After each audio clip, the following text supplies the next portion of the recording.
Hello and welcome back to this week's episode of I Think I'm Human Too. What a day it's been. My mom's in town. We are heading to New York this week together. You haven't been in a really long time, right? All right.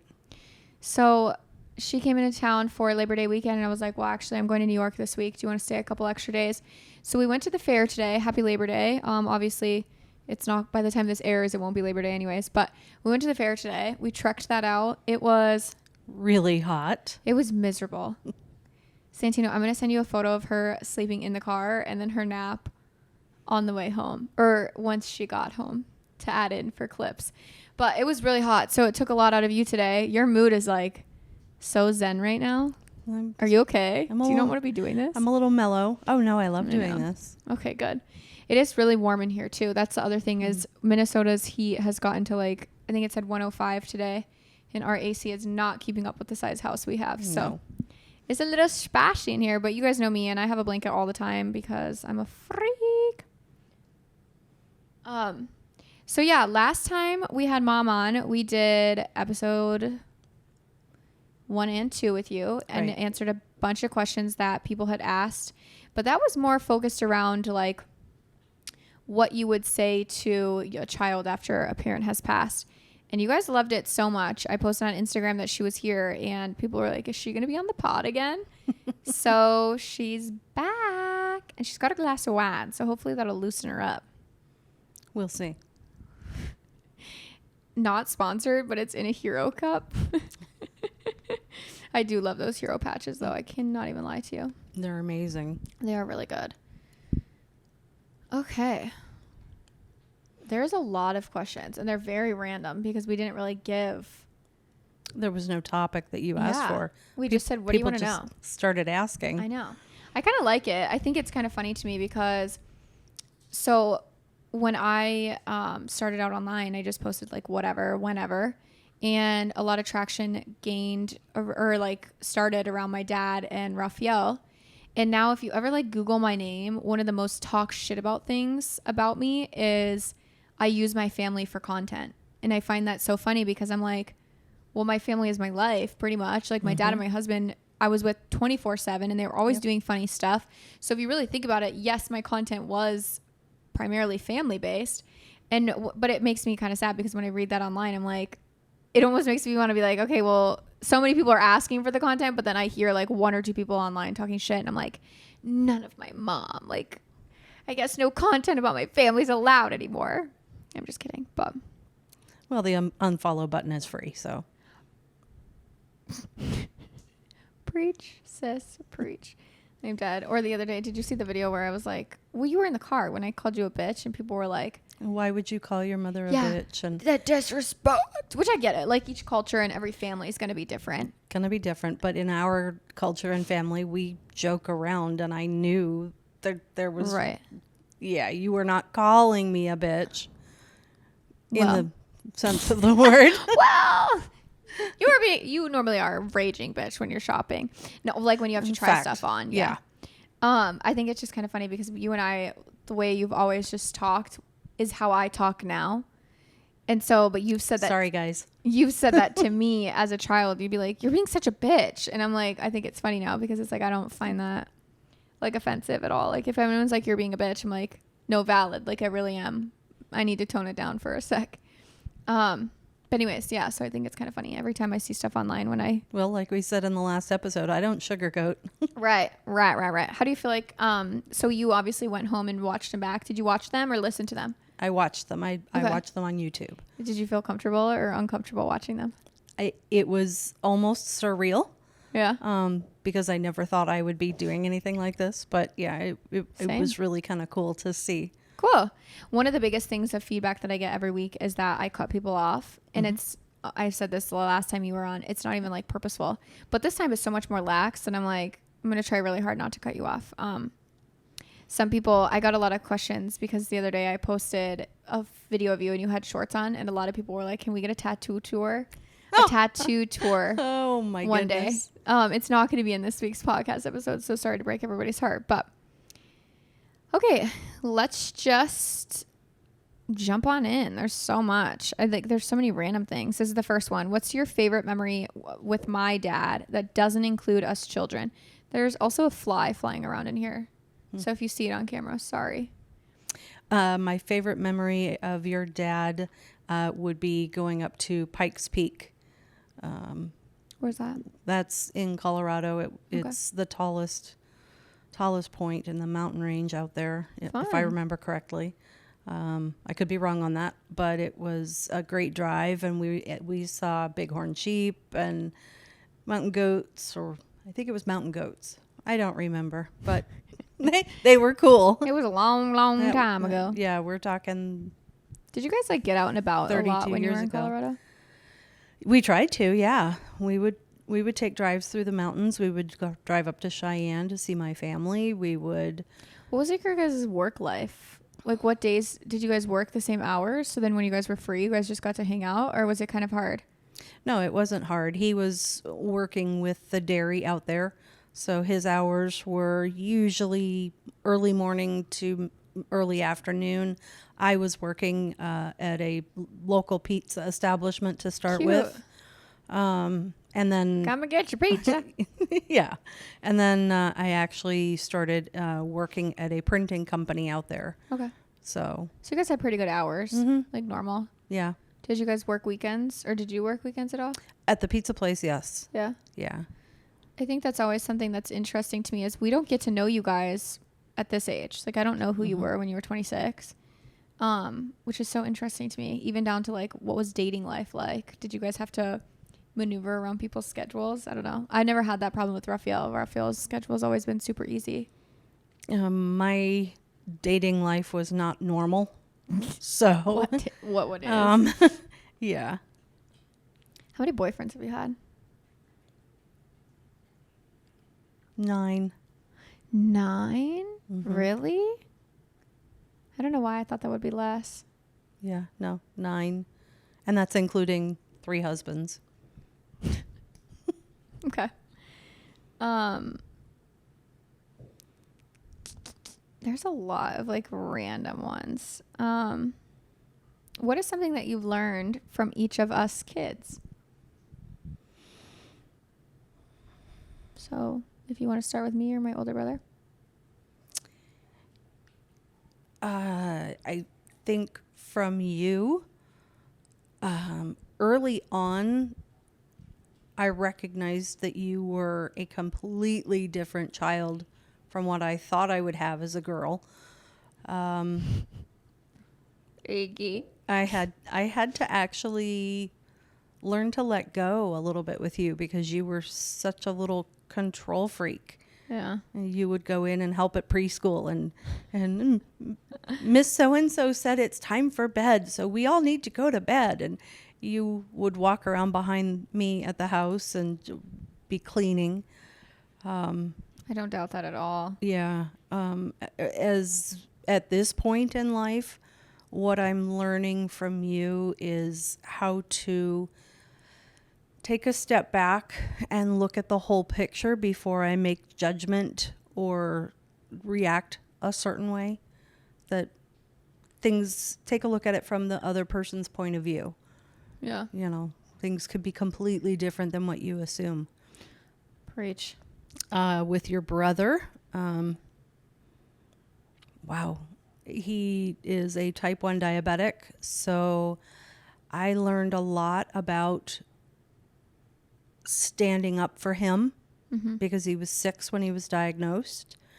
And his doctor looked at me one day talking about his different insulins and whether they were working or not. And I said, well, you see these kids all day long. You know better than I do. And she said to me, she said, Sheila, I can see upwards of 50 kids a day. You live with this one. This one, you know better than I do, and you have to tell me what's working for him or not. Was that the one doctor you really liked, the endocrinologist? Yes. And that has stuck with me throughout the next, well, now we're almost 25 years. Mm-hmm. Advocate for yourself. Advocate, medical your professionals. body. Yes. You know your yourself. body. Advocate for yourself. If something's wrong, tell the doctor something's wrong. You know, with him most recently, I think what I'm learning is to let go. He's almost 30 years old, and as much as I want to fix things for him, I can't. Yeah. I have to let him handle things on his own. Yeah, I think that was one of your weaknesses with him, was that since he did have health issues and struggled in certain senses, you Yes. I don't want to say coddled, but you coddled and like definitely paved a way for him, and now he's like, I enabled him. I got to figure out how to get through things by myself. Right. He's so hit or miss though. He goes hot and cold. Some days he's mad that nobody's doing it for him, and then the next day he's like, fuck you, why are you helping me? Exactly. Someone had also asked, what's something that I learned from you, from your parents and siblings? Oh, okay. So I guess something that I learned, I guess from my older brother. It's hard because I go into the younger brothers. My older brother, he has always just been kind. Even if he's, well, to the world, not to like his family. He really struggles with being kind to his inner circle, but he's just always very kind to everyone outside. And I love that about him. He is always smiling. He does not care. Like, he'll be like, oh, I like your shirt. He'll open the door for somebody. He will say, he is very just, I don't know, he's just kind.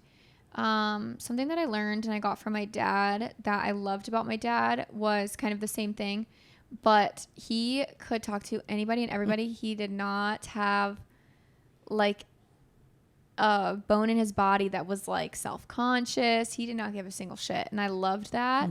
I wish I had that, because you and I go into our heads so much of like, should we have said that? Do we say that? And then you say it and then you're like, okay, did I fuck up? Like, should I not have said that? So I loved that about my dad. I think something about you is that,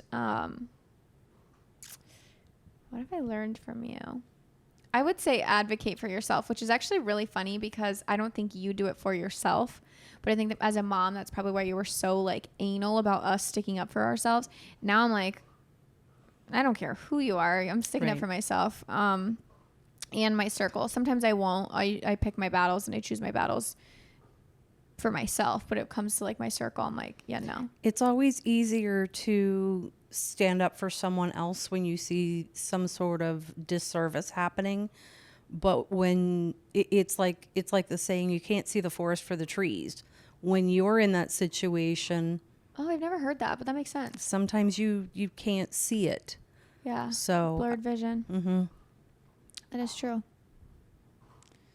What is a funny, like, do you have a couple funny young stories from when I was young of me? You were a precocious child with no fear whatsoever. We had a couple of friends up here who had horses, and you had never seen a horse. You were maybe 18 months old enough to walk. And I'll be damned if you didn't walk straight underneath the horse multiple times, in and around his legs. And mind you, I had horses when I was younger, so I wasn't sure. I'd never been around this horse, and you just, no fear. Yeah. Yeah. Wow. Your older brother. We were living in the house up in White Bear, and believe it or not, we had a milkman. The milkman's name was John, and he had come over that morning, and he and your dad had known each other, I believe. And so your dad and the milkman were standing there talking, and I looked at your brother and I said, "You realize the milkman's your dad." Oh, Or your dad's the milkman. And he said, "What?" You're the milkman's baby. Well, because your dad had been a milkman. Yeah. And he flipped out and was screaming, crying, "John's not my daddy. John's not my daddy. My daddy's my daddy." And I felt so bad because I told him, I said, no, your dad was a milkman when we met. No, he wasn't. You guys, we were literally harassed our entire lives.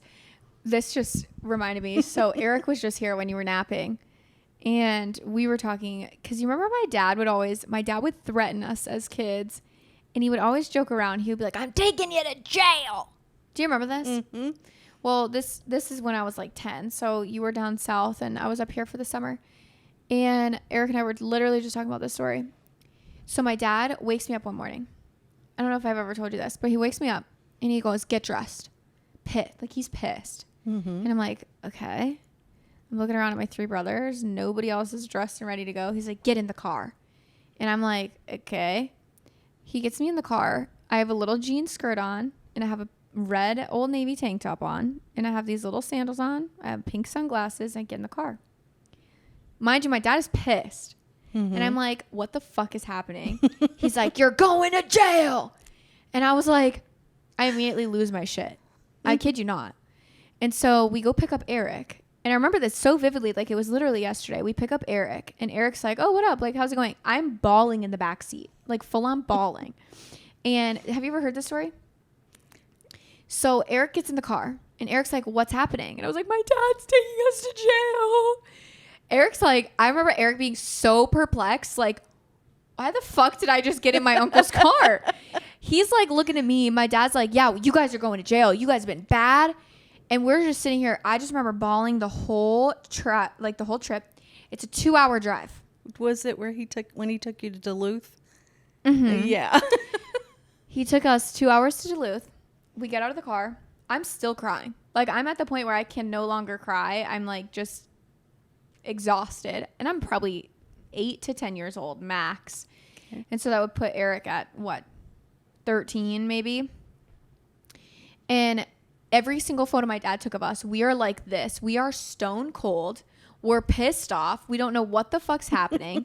My dad's trying to get us to like, because up in Duluth, there's like a bunch of boats. Mm. And he was trying to get us to, and there's like big marine boats that you could like walk in on. You can play with the wheel as a kid. Both of us wanted nothing to do with this motherfucker. We're like, we want nothing to do with these boats. We want nothing to do with my dad. Mm-hmm. And my dad was so confused why neither of us wanted to be there. And we're like, well, because you've just told us for 2.5 hours we were going to jail. Yeah. Like, ooh. Yeah. What are you talking about? So since that day, Eric and I were literally just talking about this not even an hour ago. And ever since that day, both Eric and I knew that anytime Bill said anything, it was straight bullshit.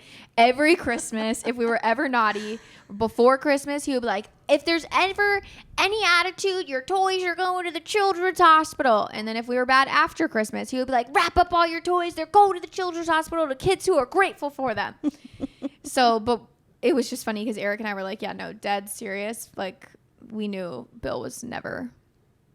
Well, and I went at raising you two with the idea that the world is cruel. And if y'all are crueler, if you could take our teasing and our treatment, that would make you stronger people. And there's nothing you can't say to me that my mom hasn't told me. Fact. So, that is true. People will make fun of me now and I'm like, I don't care. I don't care. Like, what are you talking about? Yeah. But you did know that and you still do, that you were loved unconditionally. Yeah. Obviously as a kid, I think when you're forming in your brain, you're like, well, that kind of fucking hurt. Like, and now I'm like, I don't know. But that's a lot. Or even just like when I see comments online, I'm like, okay, whatever. Mm-hmm. Like, you can't tell me. Or people will make fun of my nose online. I'm like, babes, that's my biggest flaw that like I know about. Like, you're not gonna hurt my feelings. If there's anything that, what I will say is like when it's something that I'm like I enjoy about myself and someone comes for me, I'm like, oh wait, then I'm just like, okay, well, I like it, so I don't care. But yeah, someone had said absolutely anything. I have a really shitty mom, so I love hearing good moms talk so I can get a different perspective. So thank you for saying that. I'm sorry for your experiences. I do think it's extremely rare to have a parent, much less both parents, that are present, loving, caring, funny, and just as joking as mine are and slash were. So I do feel very blessed, but I do forget that not everybody has that, which is something that's very odd to me. Are you hot? Sweat dripping in my eyes. I'm so sorry. It's not your fault. It's cooling off outside. Did you just spill wine? You did. a drip. You better start drinking up. I better start drinking up. People are asking for your try-on haul. That will be coming this week. It'll probably actually be out on TikTok already before this podcast drops. So what was a way that you prioritized yourself during children? Like my teen years. She had said, I feel guilty if I spend any extra time or money. I got to be honest. I felt the same way. Okay. I felt guilty.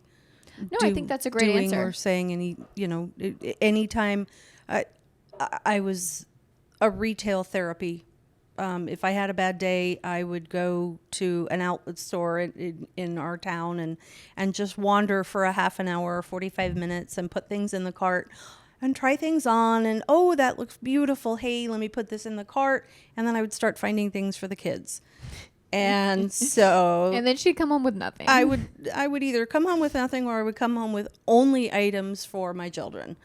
But it was the therapy of going out and just being alone for a few minutes and thinking about spending money. So yeah, I wanted to piggyback off that because I actually think it's a really cool question. I actually think that's a great answer because I do think that it's a very common answer. Is every mom goes through the mom guilt, and especially if pennies are tight, which we obviously kind of.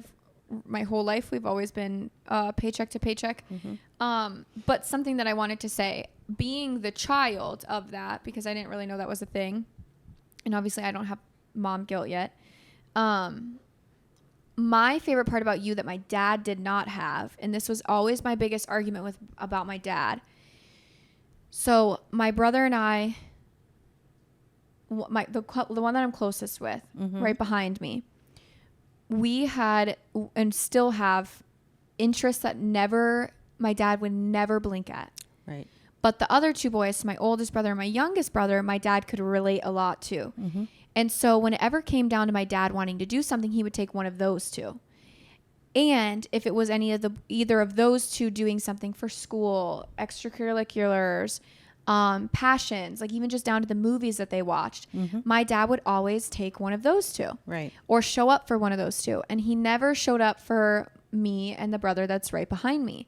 And him and I, the brother that is close with me, we've always said, we argued with our dad even till like weeks before he died, of like, why do you never come to stuff that we want to do? Why do you never talk to us about stuff that we want to talk about? Why do you never show up for us? Like, we loved him dearly. I'm not talking shit, but it's just like he just, and then he would be confused why he didn't have that relationship with us, especially in like our adolescent years when we were like kind of finding us. And it's like, well, because you care more about baseball than Barbies, whatever. But that was always something about you that, and this is, I promise it's tying, even all the way up until now, you still show up on stuff, even if it's like not your favorite thing to do, or you don't want to do it at all, or you're miserable through it. You just are happy to be there and be present. And I think that always showed, especially like back when I was in high school, I dated a baseball player and I was a baseball manager. Do you ever want to spend your Friday nights at a baseball game, especially in South Florida? Like, that shit's hot. You showed up each and every time. You were always just happy. I think it's a simple way of, even if you are tight or it's just showing up for your kids in the way that they need a friend. And I know that there's a lot of times where it's like embarrassing to have your mom around, but I would have been embarrassed if it was stuff like you were forcing me to go to. But I think it was cool that you just like came, you just sat back, you let me kind of do my own thing. And then my friends started to like talk to you more, and then you became friends with my friends. And now it's like, literally, I'm an adult now and you're friends with all my friends. You're always around. Nobody ever like blinks an eye and it's like, oh, why is Sheila here? Like, and I don't know. I know that's like not the way that you wanted to prioritize yourself, but having mom guilt. But like, there was so many times where I didn't even know that you weren't, or that you might have been struggling, or that you needed, I don't know. You just were always. No, because to me, the most important gift that someone can give or receive is your time. And love. Unconditional love. Yeah, unconditional love, and the fact that you can't get time back. Yeah. So for me to choose to be with you at a baseball game, 100 degrees at night with the mosquitoes, and Right. it wasn't exactly the best, most enjoyable, Right. because of the atmosphere, not the baseball atmosphere, but the heat and everything. Yeah. But I was able to be with you. Yeah.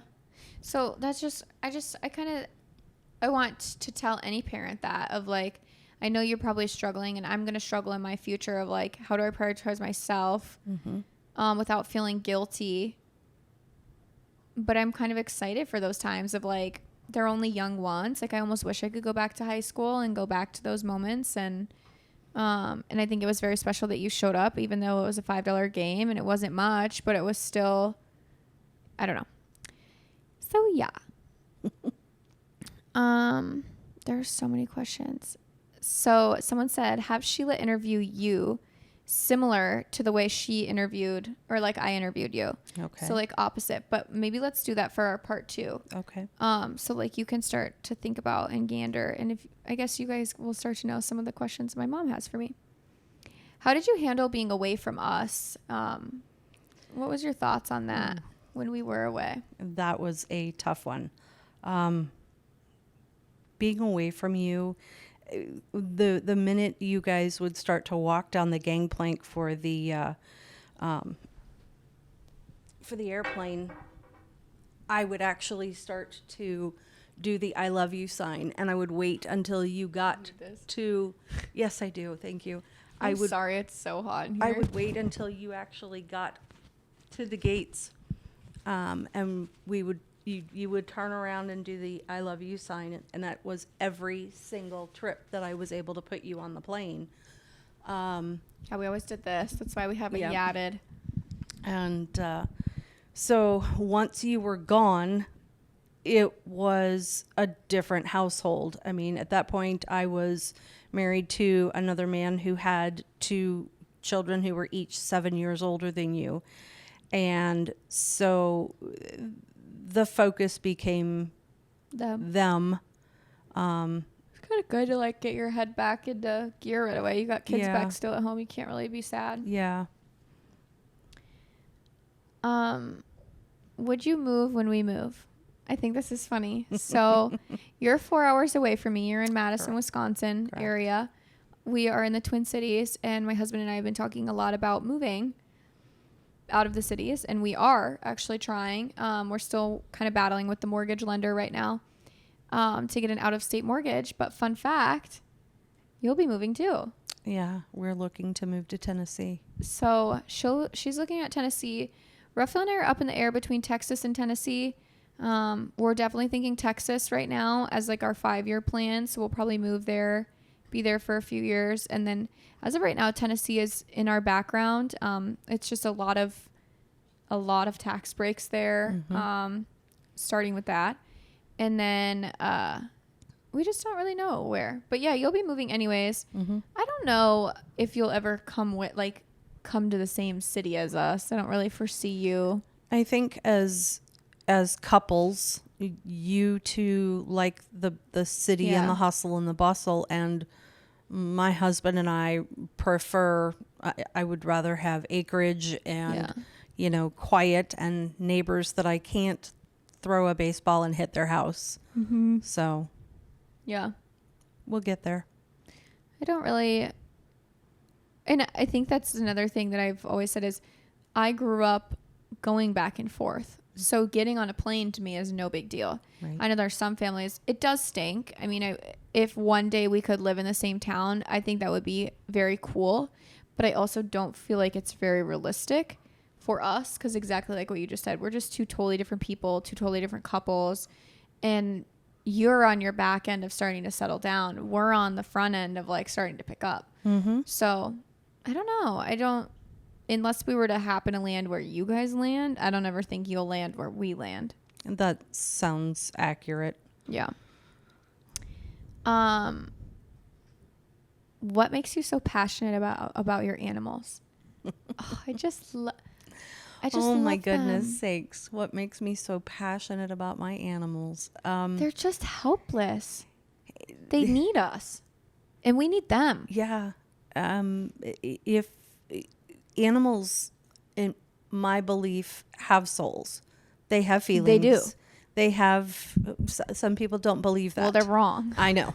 Um, They're wrong. my opinion is they're wrong. However, No, you're wrong. with animals, I mean, they're happy to see you. They're excited when small things happen. You know, Just babies. Hunter has always just been my dog, and he protects me. And if I'm having a bad day, he'll come in and he'll nudge.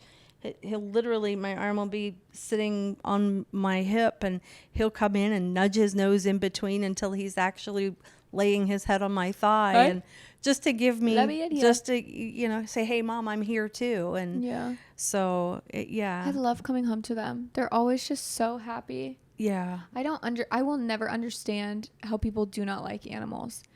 I don't get it. I understand, like, if you've been attacked, I can see how you're afraid, but I will never get behind, or like, I can understand if people are like, I just don't want my own because I don't want the responsibility. Yeah, sure. Like, they are a lot of work. They are. Rafael and I have talked about that a lot, of like, when one of the two gets older and like on its back end, do we get a puppy or do we keep one for a few years by itself until it's on its back end? Whatever. I know we'll end up with more.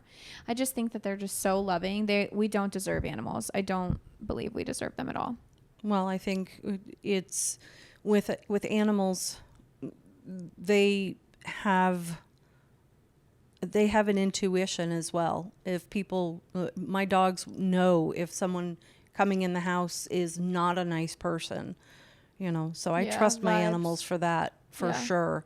And when I used to interview people, I would ask them, Interview mind you, people this for was for a what? family run business, the printing business. Oh, I would work into the conversation as to whether the people were dog people or cat people. yeah. And if they said they didn't like animals, I kind of figured they weren't good customer service people because they didn't have the empathy. Sad.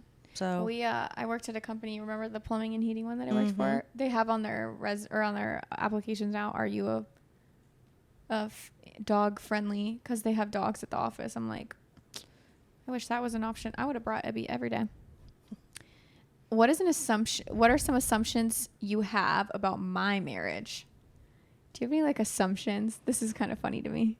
oh my goodness, Okay. assumptions about your marriage. You could make it literally anything. It doesn't matter. Oh my God, I'm tired. No, I think watching you and him. No, I'm not watching. What's an assumption? An assumption. Oh my goodness. It could be funny. I'm assuming this is probably like a funny.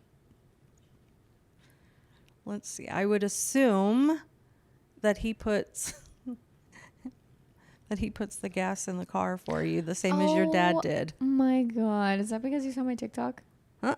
So I just was telling this to Savannah the other day. I made a TikTok a couple weeks ago. I pulled it in the gas station and I had a brain fart moment. Like, I did not have gas to get home. I had to pump gas. I'm looking around. Mind you, I just got this new car a couple months back. And I'm looking around like, where the fuck is the gas tank lever? So I whip out my phone to make a TikTok. And of course, God forbid, that was the wrong answer. I should have fucking Googled it and stayed offline anywhere else. So I was like, okay.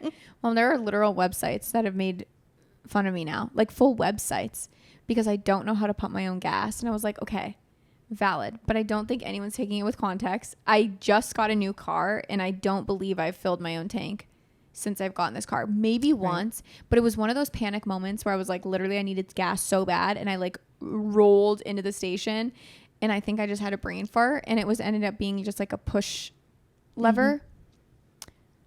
But yeah, I thought that's why you said that. And I was like, One of the funny memories I have of you is you were probably 14, 15, getting ready to start driving, and you wanted to put gas in the Jetta. And we pulled in, and I handed you the debit card, and you're like, what am I supposed to do with this? I said, you pay for the gas.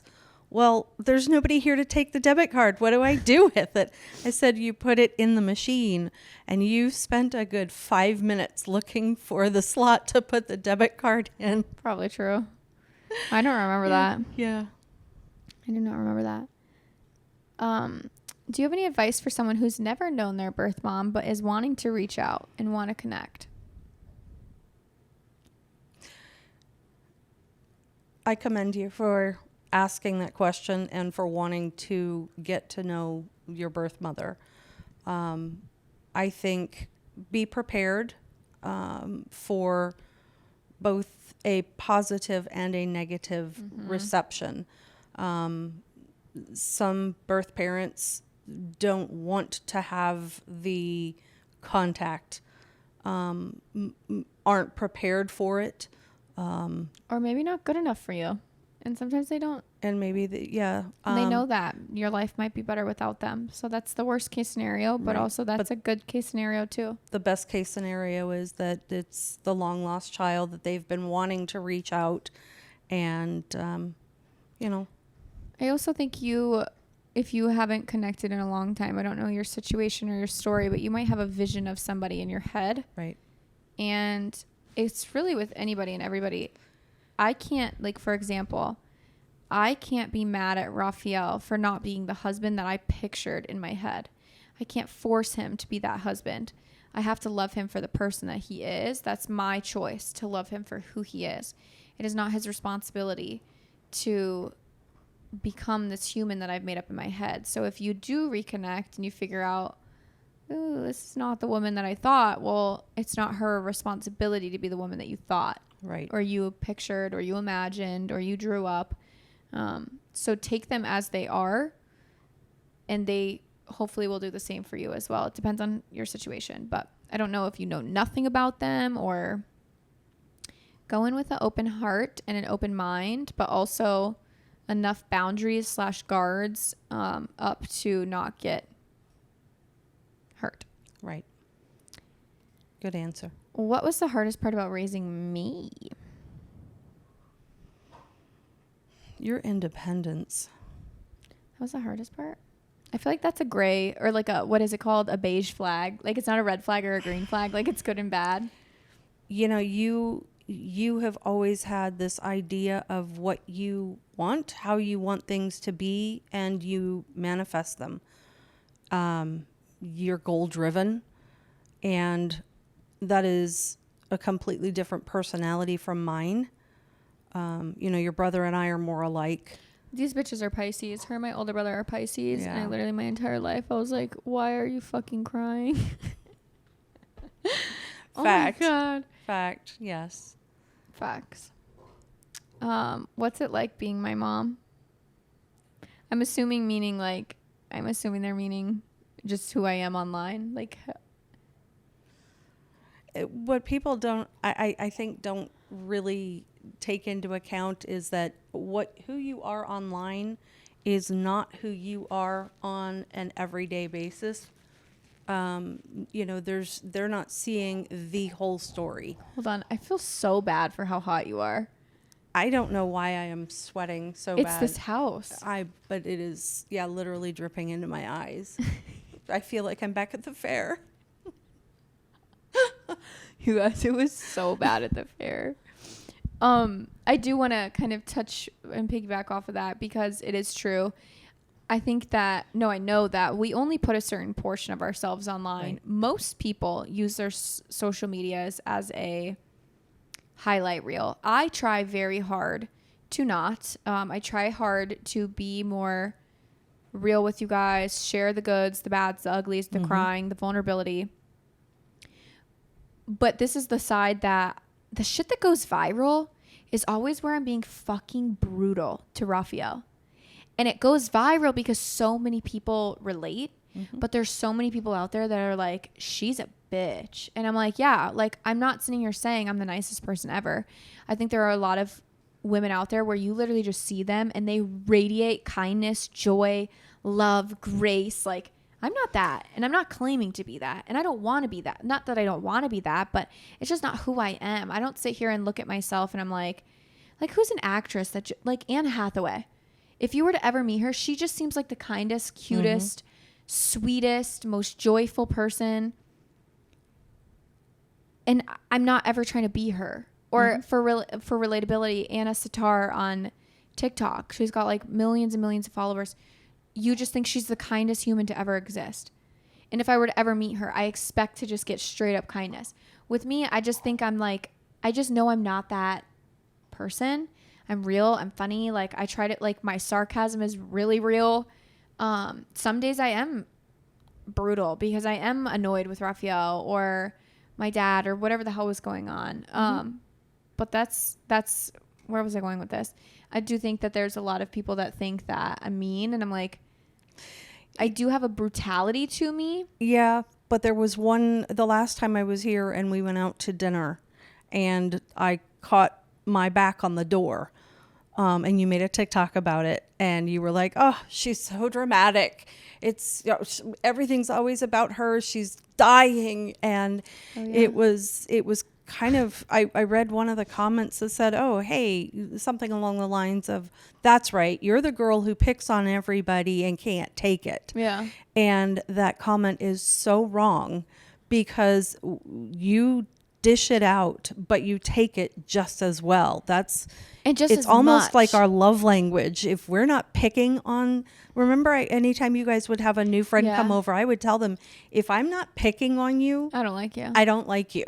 I do want to say that too, is I think that so many people think that I'm just straight up fucking harassing our family 24/7. But it's like, well, because they're not posting it on TikTok. I am. Right. But I'm like, Raphael even is like, no, I make fun of this girl. Raphael is so brutal to me too. Like, and it's so funny because when I first came around his family, they were like, who is this girl? And Raphael was like, and I'm sitting here like, it's because he's not who he is to me in public. I don't know. So he's gotten a lot better and a lot more open over time. But yeah, or even just like yesterday when we got locked in my office building, it's a story for another day, but I started going into full panic attack mode and I was not being nice because I just go into like, when I go into anxiety, I'm like not the nicest person at all. I'm a bitch for sure. And I'm just like, just fix it. Like, somebody fix it fast. Like, I'm like very brutal, but Raphael didn't say a word. And I was like, okay, that's not weird. And then afterwards, he was like, yeah, because we're with your mom. Like, I'm not going to be rude. But he's normally really mean back. Like, I've seen not really him, mean, but I've seen him do it. He's very stern back. And I won't say he's mean, but I don't know.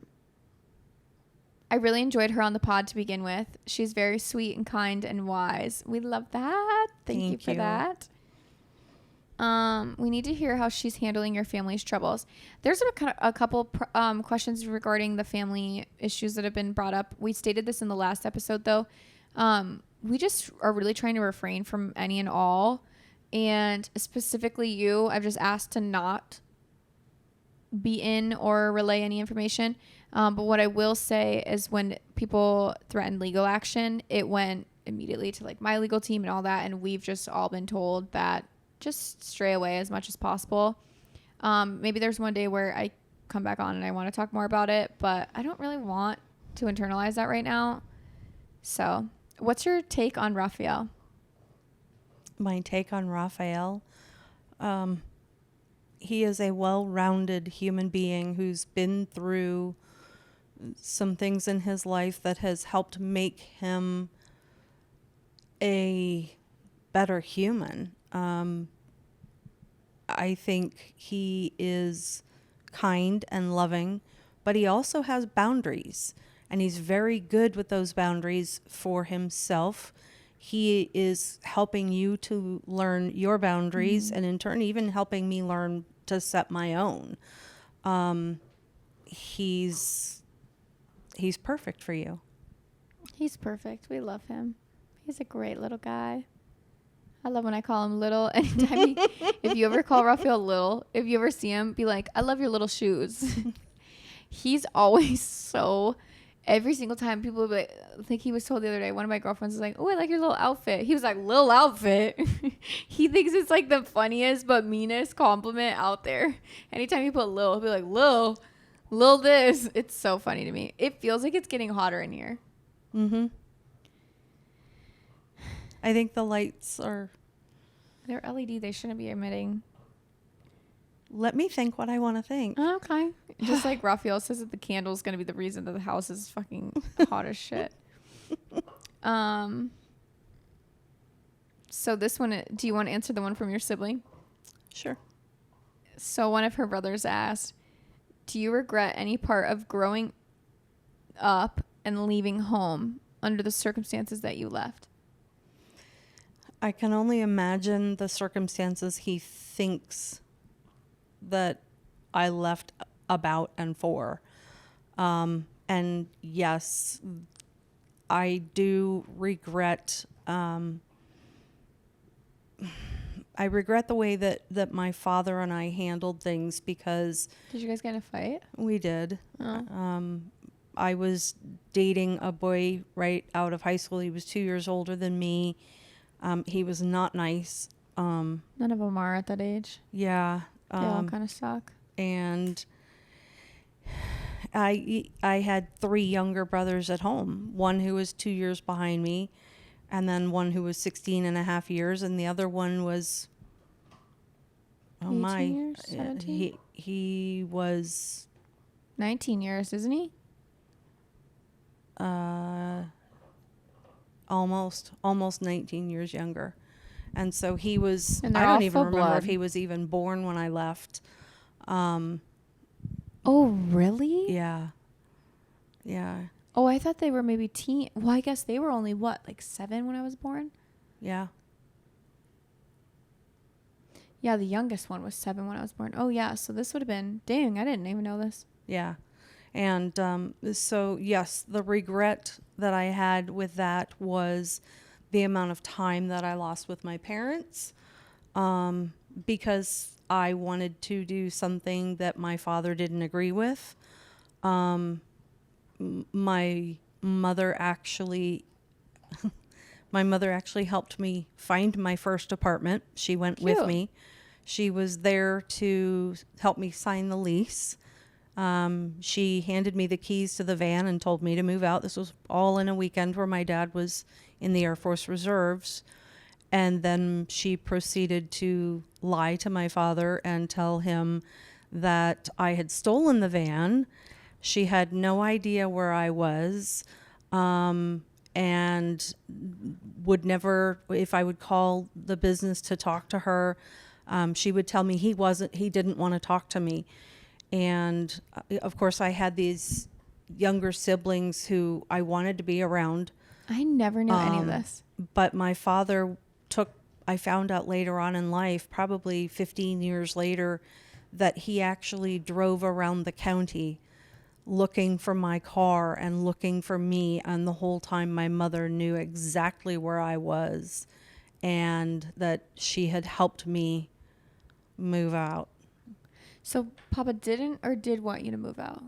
Papa didn't want me to move out. Papa, You guys were just fighting. we were just fighting. Yeah. So you wanted to move out. Nana helped you move out. Mm-hmm. Weird. What was her motive? Do you know? She didn't want to get in trouble by helping Him. me. Yeah, she didn't want, which to me is such a backwards way of thinking. Yeah. I'd be like, the bitch is gone. What's it to you? Yeah, he never Be nicer. he never knew that I actually would call the shop to talk to him. I would ask if he wanted to talk to me, and she'd tell me absolutely not. He doesn't want to speak to you. At what point did you guys reconcile? So what age were you? 18? 30. Oh, I'm sorry. Reconcile. Okay, no. When did this all go down? 18. This went down when I was, I had just turned 19. And you didn't reconcile till 30? No. I misunderstood the question. We reconciled probably a year later. Okay. So, And you just called him up, and okay, did all that get cleared out? Like you were like, well, he actually took the kids. He and my mom were taking the kids to Lowry Park Zoo, and invited me. And he gave me the cold shoulder the whole day. But beyond that, that kind of broke the ice because then he knew where I was, and Yeah, he never knew any of this until 30, probably about 30 years old. So, Oh shit. yeah. Was it just you two talking about it? Yeah. What did he And say? that was well, I had a horse that we were taking up to my aunt and uncle's in Brooksville. Mm-hmm. And my father was just absolutely livid with me and started to yell at me in the truck on the way home. Was it when you're 30 years old? Yeah. Okay. And I said, what the fuck is your problem? Why are you yelling at me? This, and it again came out that the horse was another Lie from another Nana, lie right? from I do my remember mother. this part. I Yeah. remember this part. So my mother had actually told my dad that I wanted the horse. It was my horse. I paid for it. I never fed it, never came down to do anything unless it was on my schedule. When in reality, she wanted another horse to have in the pasture and wanted you girls to come down and learn to ride. Which horse was this? This was Brownie. Oh. And we still Well, that had was Queen, my horse. my original pony. We still And had then it Queen. became my horse. And so, yeah, there was 4 different stories that were floating around about how we got Brownie. And realistically, my mom was like $100 or $150 short. So I wrote the $150 check to cover the amount for the horse. Mm-hmm. I would throw money at her for some hay and some feed. And then when we're getting rid of the horse, all of this went down, and he was just livid with me because my mom had told him that it was my horse. I had never done anything. And then we started to talk, and he asked Spilled the me beans. about moving out, why I did that, why I stole the van. And I said, hey, hold it just a second. And so we set the story straight on a number of things and realized that bipolar really was an issue with my Yeah. mother. Yeah. So, Excuse me. So I've never really had a super close relationship with them. mm-hmm. But obviously you were a lot closer with Papa. I than you was were a Nana. lot closer with Papa, especially later on, because my mother had a catatonic breakdown Mm-hmm. in I believe it was the year 2000 when her father died. And God, I couldn't imagine.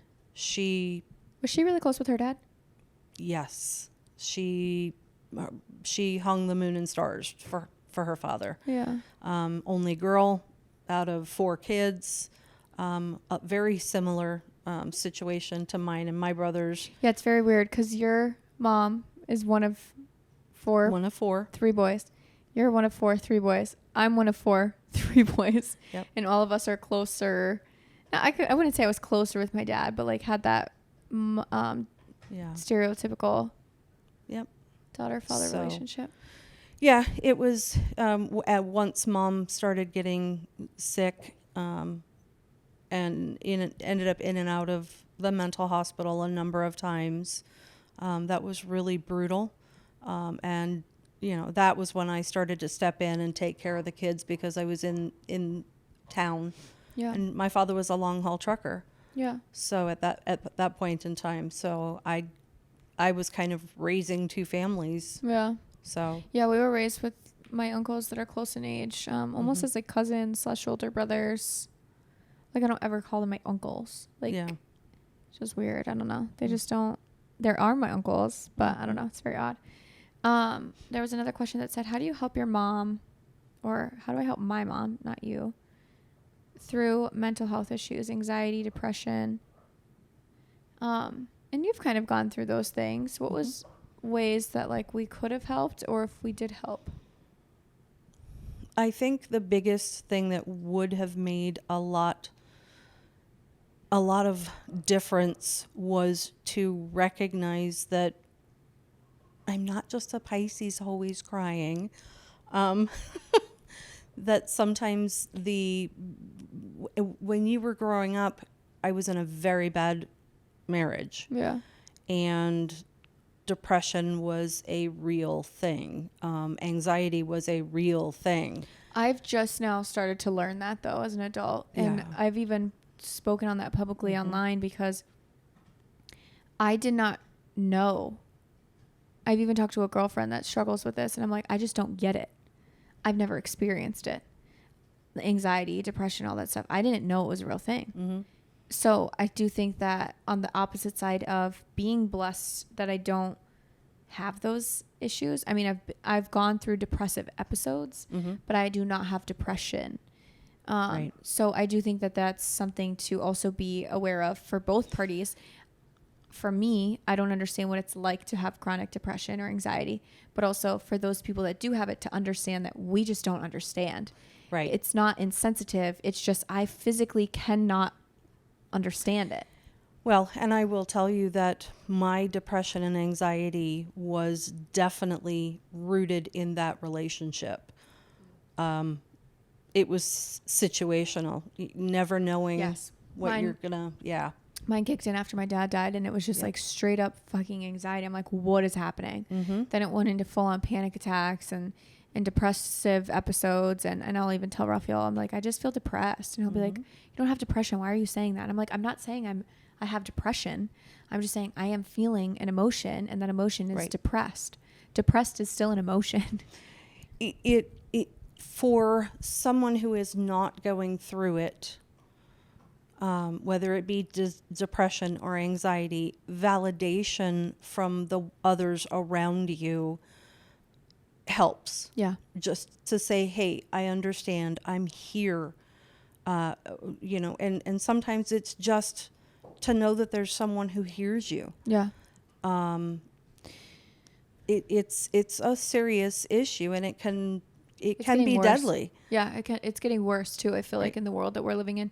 I did want to say I just talked about love languages in the last 2 episodes, and I think that kind of ties in of if you know your people, you know your parents, you know your siblings, your coworkers, your husband, you can start to show up for them in different ways, in different manners, and that ties into again when I was having depression and anxiety after my dad died, people were showing up for me in ways that they knew how, and I know that seems silly to tie that into love languages, but it's true of like, I now as an adult and have experienced my own life and my own anxieties, depressions, panics. I know better how to show up for others that go through that same thing. So it might even just be a conversation of sitting down and be like, hey mom, like, I don't know what you've been through and I don't know, like, I can't relate, but how can I show up for you? Like, how can I love you when you can't love yourself? Like, how can I help you when you can't help yourself? And I really just, I know that not every mom or not every child has a mom that can ask them that.